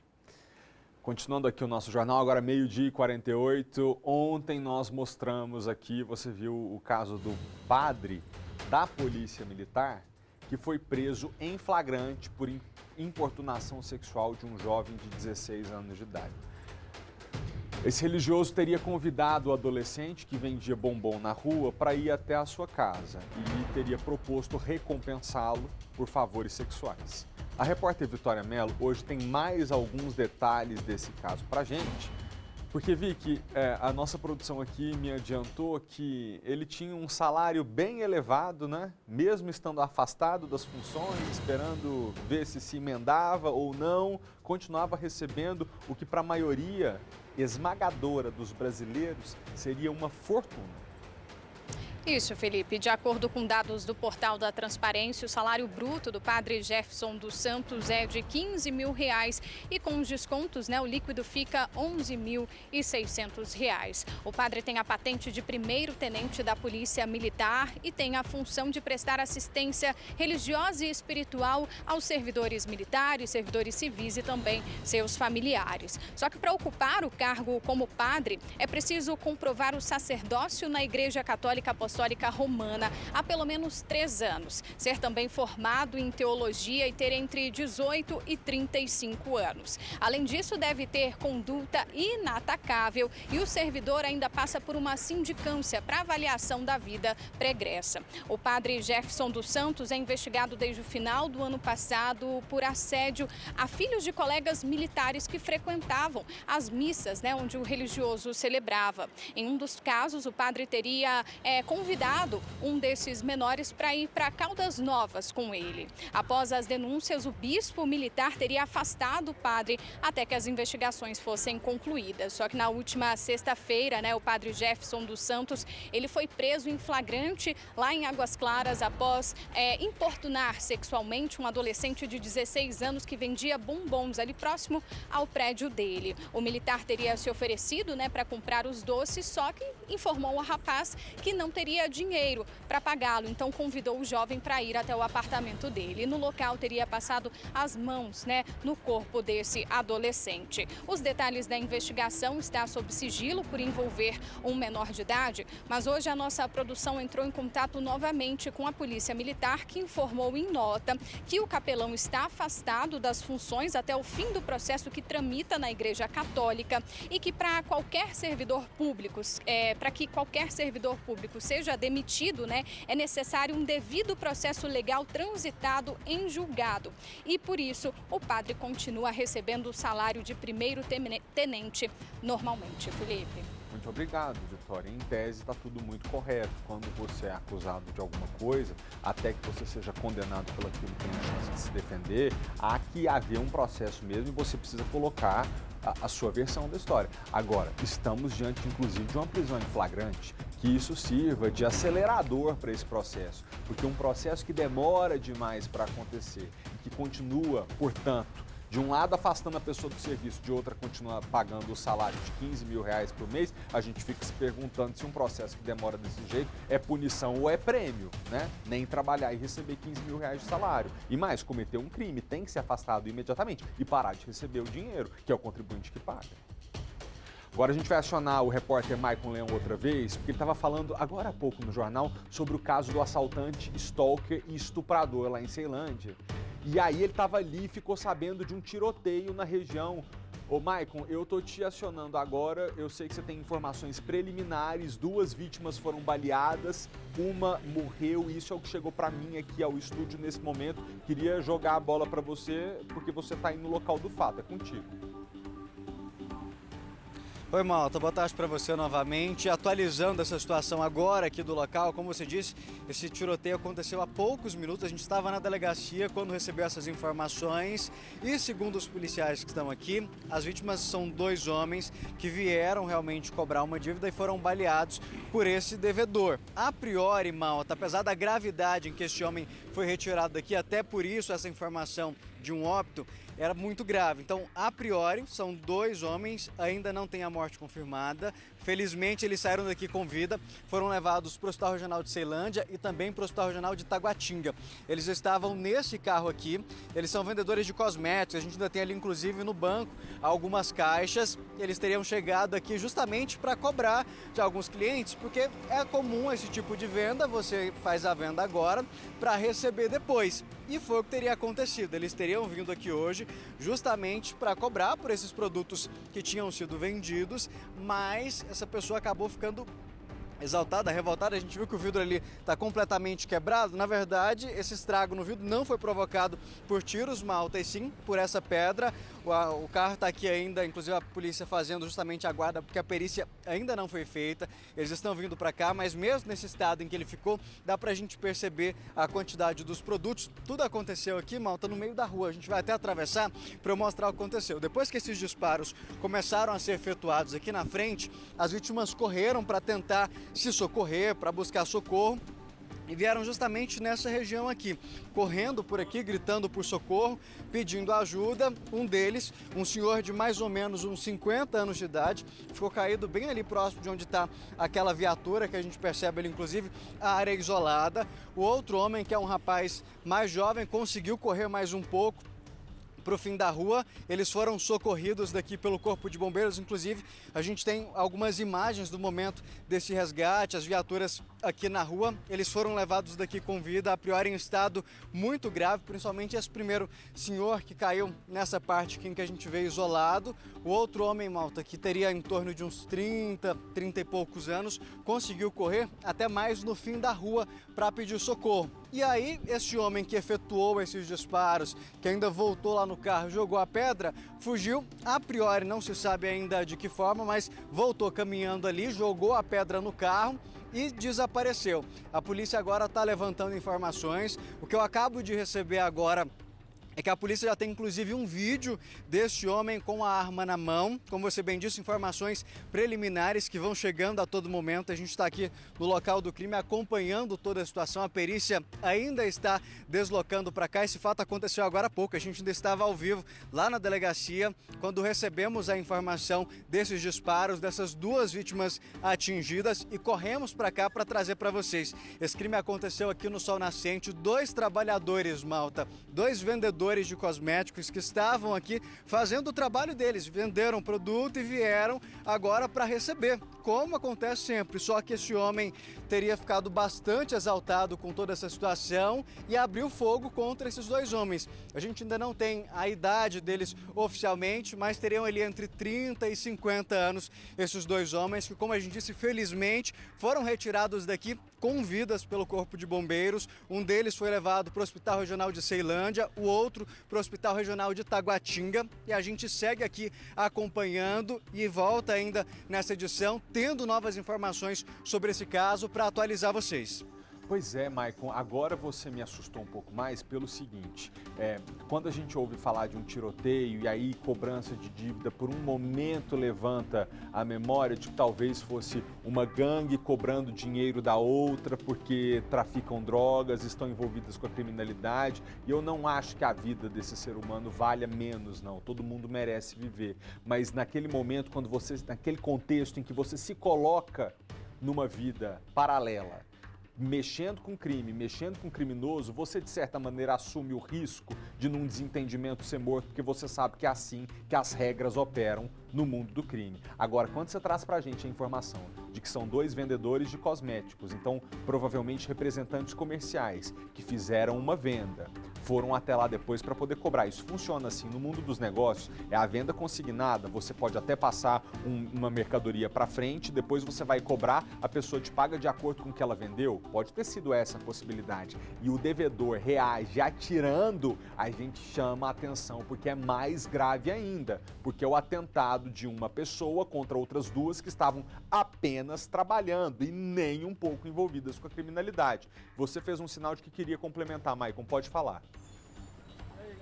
Exatamente, Malta. Não que a vida, por exemplo, de quem se envolve com tráfico de droga, como você disse, valha menos, mas nesse caso eles estavam trabalhando, seguindo ali direitinho para ganhar o pão de cada dia. Inclusive, o patrão desses dois homens, o representante dessa empresa a qual eles atendem, veio aqui para o local justamente para tentar dar todo o amparo necessário para ajudar, principalmente nessas investigações. A gente percebe ali a presença da Polícia Militar, como você bem disse, justamente para resguardar o local, porque tudo aconteceu por agora, mas realmente são dois trabalhadores que estavam aqui fazendo direitinho o seu ganha-pão, vendendo o produto que, como a gente sabe, cosmético, muitas vezes você revende, você passa para a pessoa revender. É esse consignado. Primeiro você pega o produto e depois você faz o pagamento das vendas. Não se sabe ainda o que teria acontecido para que esses ânimos se exaltassem nesse ponto. O que se sabe é que eles realmente teriam vindo para cá para receber por esses produtos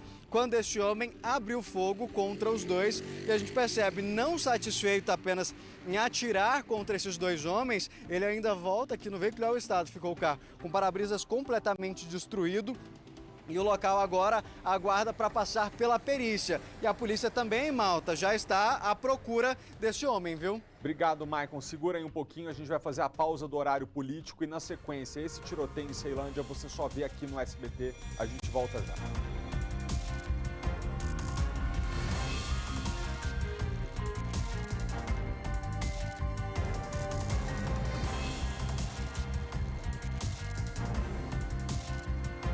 Chegando a corrente do bem que une o Brasil. Tá chegando o Teleton. Essa caminhada é longa, né? Tem uns 15, 16 anos. Como eu queria um melhor atendimento para minha filha, eu cheguei diretamente na ACD. Eu cheguei lá muito novinho, né? Eu lembro que eu entrei na ACD usando cadeira de rodas. E a ACD com aquele amor, com aquele carinho, estavam tratando dessas crianças. Ver meu filho voltando a andar, voltando a falar, nossa, isso foi gratificante demais. Na ACD eu voltei a sonhar, a poder dizer assim, eu sou dependente. Eu faço o que eu quero, pego o meu carro, vou pra academia, vou trabalhar. Jeb, isso, tudo up. Não vejo uma coisa que impeça ele de fazer algo que ele queira. O começo tudo foi na ACD, né? Até o fechamento da universidade, né? Consegui realizar o meu sonho, então você também pode realizar o seu.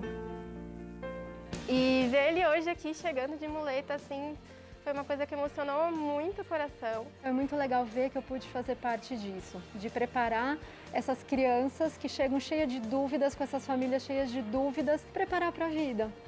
Chegou a hora de enfrentar o mundo aí. Comecei a trabalhar em 2020. Não foi 2021, teve um Teleton. Tu acredita que eu dei R$50? Para mim foi um privilégio, eu poder ajudar quem me ajudou. Agora retomando aqui o nosso jornal, mais de 400 animais foram resgatados de uma situação de maus tratos em Valparaíso de Goiás. Esses animais moravam num abrigo e a dona do abrigo é a principal suspeita de ter cometido os maus tratos.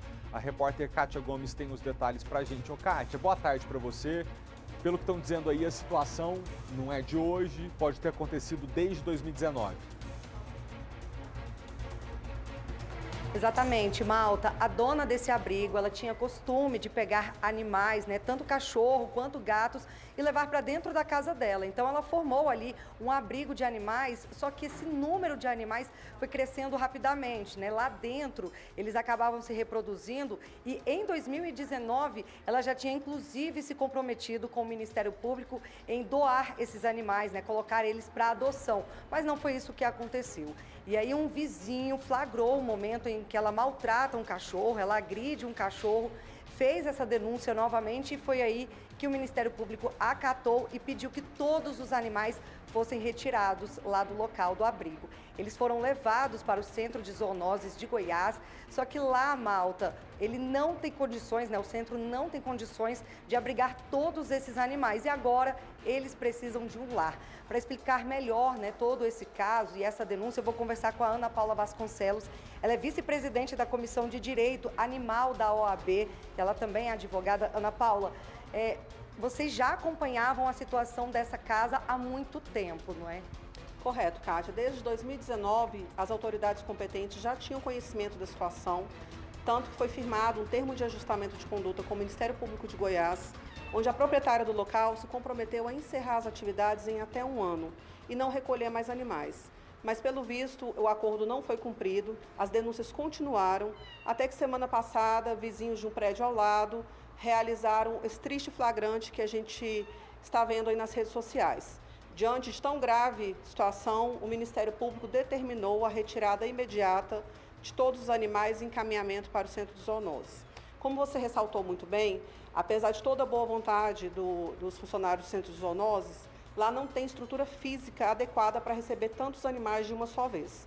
Então, nós pedimos à população que se dirijam ao local, que façam uma adoção responsável, que acolham um animal desse para que ele possa ter um recomeço de vida com dignidade. E Ana Paula, eu acho que é importante a gente esclarecer também, porque nós recebemos algumas denúncias de que alguns animais estariam sendo eutanasiados nas zoonoses. Essa denúncia, ela procede ou não? Não procede. Ontem eu também recebi essas denúncias, estive no local para averiguar, né, e não procede. De fato, 12 animais morreram desde que deram entrada lá, mas em razão dos maus tratos que eles vinham sofrendo já todo o tempo no abrigo. Os animais, o Dr. Vitor vai poder explicar melhor a condição de saúde deles, que é extremamente precária. A zoonoses não está realizando eutanásia de animais. Nós estamos formando um mutirão para sexta-feira ir até o local e dar os primeiros cuidados necessários e começar a encaminhar esses animais que estão lá, né? Mas não está sendo realizada a eutanásia lá de qualquer animal. Essa denúncia não procede, houve uma histeria coletiva, mas ela não procede. Pois é, a situação é tão grave desses animais, né, que ali praticamente todos têm ou verme, sarna, problemas de pele, foram encontrados desidratados, desnutridos. Alguns gatinhos, filhotinhos, recém-nascidos, foram trazidos aqui para esse hospital veterinário onde nós estamos, e o doutor Victor Pires está cuidando desses bichinhos, né? Esses daqui são alguns deles, alguns dos gatinhos que estavam lá, né, doutor? Eles chegaram aqui numa situação bem complicada.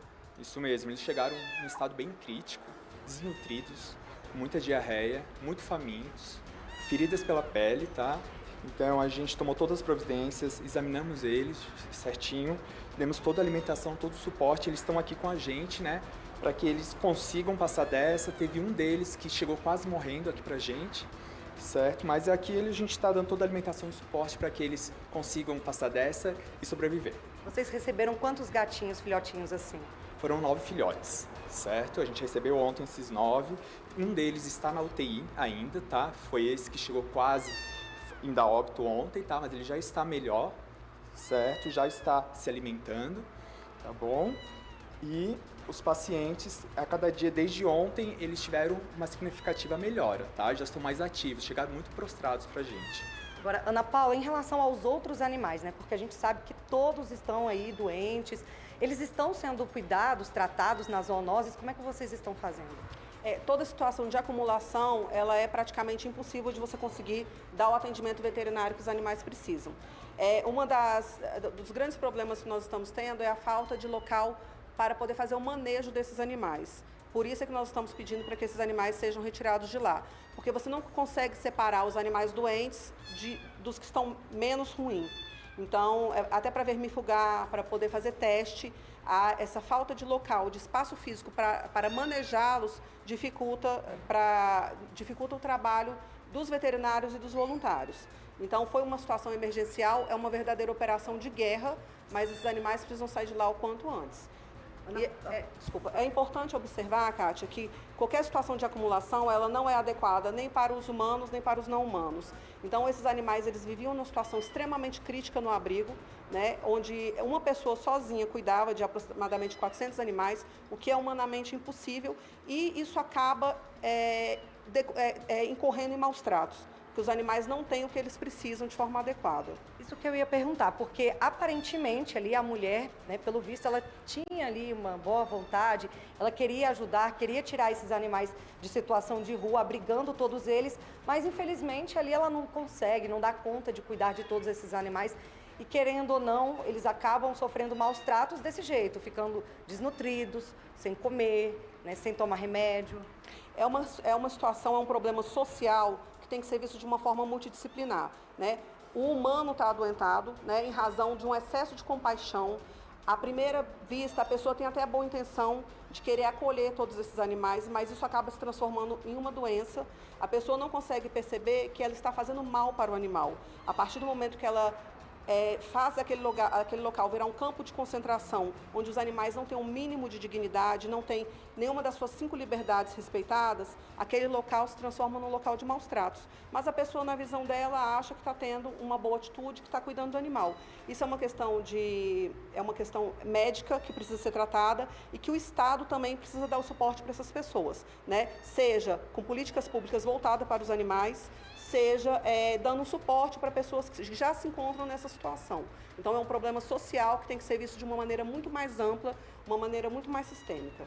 E, Ana Paula, acho que você vai conseguir falar com mais precisão do que eu, mas quando um animal ele é adotado, ele dá um amor tão grande para o dono, né? Ele fica tão feliz. Então, vale a pena adotar um cachorro ou um gatinho, porque ele se sente, né, ali feliz por ter saído daquela situação. Sim, a gratidão que os animais têm ao serem adotados, ela é inenarrável, né? Eles retribuem todo o amor, todo o cuidado que eles recebem. Então, assim, adotar é tudo de bom, é um ato de extrema bondade, de compaixão, mostra um lado muito bom do ser humano, então a gente incentiva sempre a adoção. Esses animais que estão numa situação de extrema vulnerabilidade e que precisam de cuidados, a pessoa que resolver acolhê-los vai desenvolver um laço de profundo amor e retribuição de sentimentos bons. Então, assim, adotar é tudo de bom. Eu convido a todos a irem até o CCZ do Valparaíso, acolher um animalzinho desse, levar ao veterinário, castrar os que não estiverem castrados. Nós teremos ações nesse sentido para poder dar o suporte para as pessoas que estão acolhendo os animais, mas se não houver uma união de toda a sociedade, sozinho nós não vamos conseguir.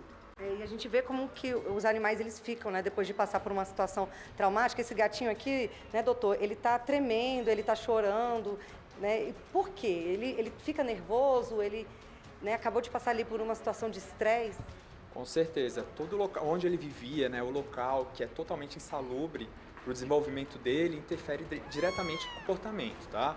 Lá provavelmente não tinha suporte nutricional, não tinha suporte hídrico, que é muito importante, principalmente nessa fase de filhotes, certo? Por isso que eles chegaram assim pra gente, desidratado. Então, o animal ele tem que ter direito à alimentação, direito à água à vontade, não pode ter esse tipo de maus tratos, né? Afinal, eles são tão indefesos. Pois é, deixa eu até pegar aqui doutor, mostrar pro pessoal de casa. Opa, agarrou, não quer mais soltar o... Doutor, solta aqui, lindo. Ó, gente, olha só que gracinha. Eu acho que vale a pena, né? Quem estiver em casa, quem estiver pensando em comprar um animal, né? Ao invés de comprar, vai lá no centro de zoonoses lá do Valparaíso. Olha quanto gatinho bonitinho, cachorro que tem para adotar. Você vai, com certeza, fazer um animal muito feliz e também ser muito feliz, né? Porque o animal realmente, ele agradece, ele fica tão grato para quem adota, né? Que você vai ter um amor aí de graça pro resto da vida, malta. Pois é, e para não perder a piada, Kátia, você que vira e mexe está aqui pedindo um mozão, acho que agora você conseguiu um gatinho. Esse aí serve?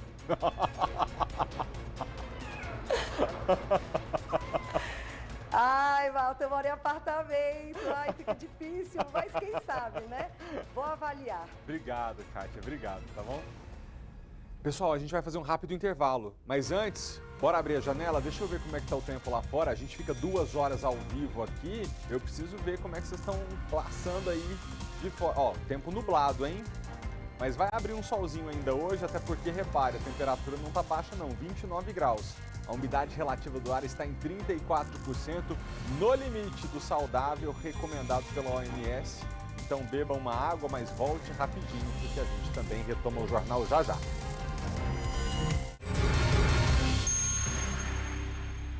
Estamos de volta agora, 1h27. Ó, que coisa! Eu recebi uma foto aqui no Instagram e me surpreendi com os lugares aonde a nossa audiência chega. Quem aparece hoje na tela do SBT é a Kaline Luiza. Aí a produção te pergunta, de onde que você é? Aí ela, de Timbaúba, Pernambuco. Aí nós perguntamos, vocês nos assistem de Pernambuco? A família já morou aqui no Distrito Federal? Vocês têm alguma relação com o Distrito Federal? Aparentemente não, mas eles ligam, tá ali na televisão, mas está conectada no YouTube e eles estão nos assistindo de lá. Muito obrigado pela audiência de vocês, porque se vocês aí de Pernambuco estão gostando de nos assistir falando da nossa realidade local, Ceilândia, Sobradinho, Samambaia, é porque o jornal tá muito interessante. E outra, quando vocês quiserem mudar aqui para Brasília, primeiro, se um dia tiverem essa vontade, serão recebidos de braços abertos e já conhecem todas as cidades do DF, vai facilitar bastante. Se você quer fazer como a Kaline aparecer aqui na tela do SBT, tá aqui, ó, @FelipeMaltaTV, você tira uma foto como ela tirou, uma foto aparecendo o nosso jornal atrás, ali estou eu, está o Maicon também e a Kaline, manda pra gente que a gente coloca no ar para agradecer a sua companhia de todos os dias, tá? Obrigado, Kaline, beijo na família todinha. Chegou a hora do almoço, aliás, muita gente já almoçou, né? Eu tô aqui com fome. E se tem um prato que é predileto entre os brasileiros, é o macarrão. São várias receitas, fica bom de tudo quanto é jeito. E hoje é celebrado o Dia do Macarrão. O Brasil consome muito. Segundo a Associação Brasileira das Indústrias de Massas Alimentícias, no ano passado, aqui no Brasil, foi vendida quase 1,5 milhão de toneladas de macarrão. A gente é o terceiro país em consumo e em produção. E claro que a nossa equipe não ia deixar esse dia passar em branco. Tem uma reportagem muito legal pra gente ver, tem até receita. Pode rodar.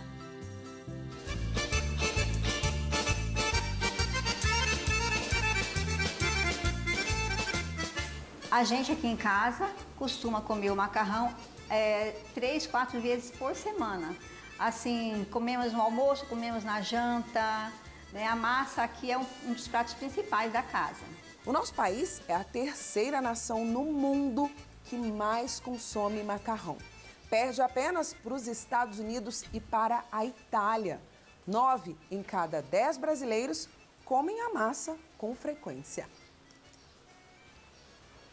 O chefe Valério está no país há 10 anos e hoje ele vai preparar pra gente um fettuccine ao molho pomodoro para te deixar com água na boca. Esse aqui é uma massa preparada a partir de farinha de trigo branca e sêmola e ovos, que é o elemento base desse macarrão. Nesse caso vamos usar 200 gramas de farinha e 2 ovos e um fio de azeite.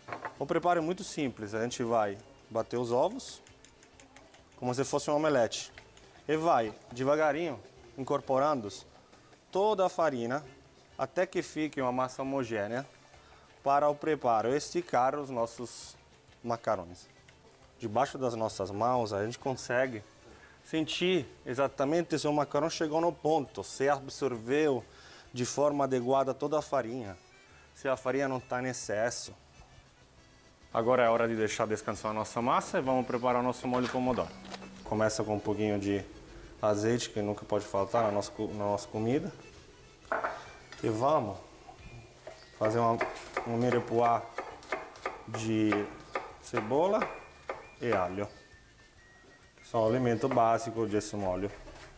Vamos dourar eles na frigideira, rapidinho, juntos.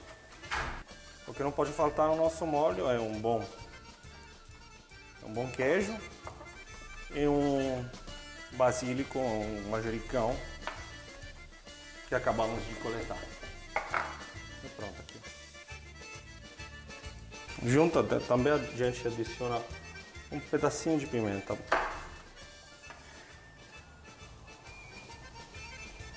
E dói. Quando a nossa base estiver a este ponto, a gente pode colocar o nosso molho de tomate. E vai no fogo 15 minutos.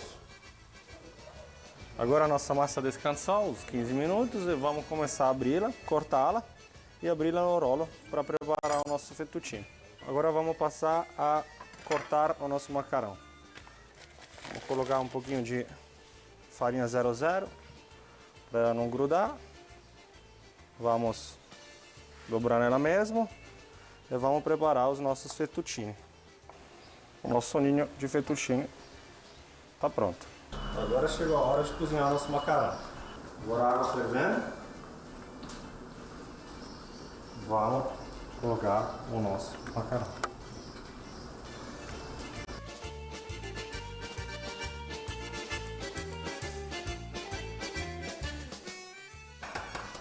Pronto, o macarrão está servido. Mas qual será o segredo de uma massa tipicamente italiana? A busca de alimentos de primeira qualidade é o que faz a diferença, além das nossas técnicas já milenárias. Uma dica de preparo do chefe italiano para nós brasileiros deixarmos a massa ainda mais saborosa é não lavar o macarrão. Já vi muitas casas brasileiras e pessoas cozinharam o macarrão em água quente e depois passar debaixo da água para limpar. Essa é uma prática que a gente na Itália não faz. É ao contrário, a gente preserva geralmente as características próprias do macarrão que contém amido, o amido que dá naturalmente a liga ao prato, né? Que cria naturalmente emulsões que deixam o prato mais cremoso, né? E nesse Dia Mundial do que já é paixão nacional, o nosso desejo é que você tenha sempre uma mesa farta e que não falte macarrão. Já já eu vou almoçar. Vamos retomar aqui o noticiário no nosso jornal. A Polícia Civil do DF realizou uma operação contra uma quadrilha que é suspeita de abrir empresas fantasmas e também de ter envolvimento com o tráfico de drogas. Os detalhes agora com a gente ao vivo, repórter Vitória Melo. Vic, boa tarde para você outra vez. Então a polícia apreendeu vários relógios de luxo, né, que são Rolex, e outros carros de luxo também que pertenciam a esta quadrilha. Isso mesmo, Felipe. Boa tarde mais uma vez a você, boa tarde a todos. Durante a operação, os policiais apreenderam documentos, relógios, caríssimos da marca Rolex, além de 4 veículos de luxo. 14 contas bancárias também foram bloqueadas. De acordo com a investigação, o grupo usava laranjas em um grande esquema de lavagem de dinheiro do crime organizado, principalmente do tráfico de drogas. 2 empresas fantasmas daqui do Distrito Federal recebiam milhões e faziam transações entre si para despistar a fiscalização. Inclusive, um dos sócios dessa empresa, essa empresa estava no nome de uma pessoa em situação de rua. Ontem à tarde, policiais civis daqui do Distrito Federal cumpriram 19 mandados de busca e apreensão em regiões administrativas aqui do DF, mas também em outros estados, como Mato Grosso do Sul, Pernambuco e Rondônia. O delegado responsável por essa investigação mandou um vídeo para a gente explicando detalhes desse esquema criminoso. Essas pessoas foram investigadas essencialmente por integrar a organização criminosa e por lavagem de dinheiro, através da ocultação desses valores para essas empresas que não existem. Se as empresas não existem de fato e só recebem dinheiro do crime organizado, como foi comprovado na operação, então há o crime em tese aí de lavagem de dinheiro. O segundo viés da operação foi exatamente em cima de empresas fantasmas que foram identificadas e que foram constituídas aqui no Distrito Federal, em especial 2 empresas, que receberam valores milionários das empresas que eu citei na primeira parte, das empresas de Minas Gerais. Então, nós conseguimos rastrear a seguinte situação: milhões de reais saíram daqui do núcleo Telebrasília e do núcleo Samambaia da primeira fase da operação e foram para as contas dessas empresas. Continua, agora a polícia vai analisar os documentos que foram apreendidos e tentar identificar outros possíveis envolvidos nesse crime. Felipe. Obrigado, Vitória. Agora, Maicon Leão, direto do Sol Nascente, em Ceilândia, nos atualiza sobre um tiroteio que terminou com 2 pessoas mortas. Maicon, é com você.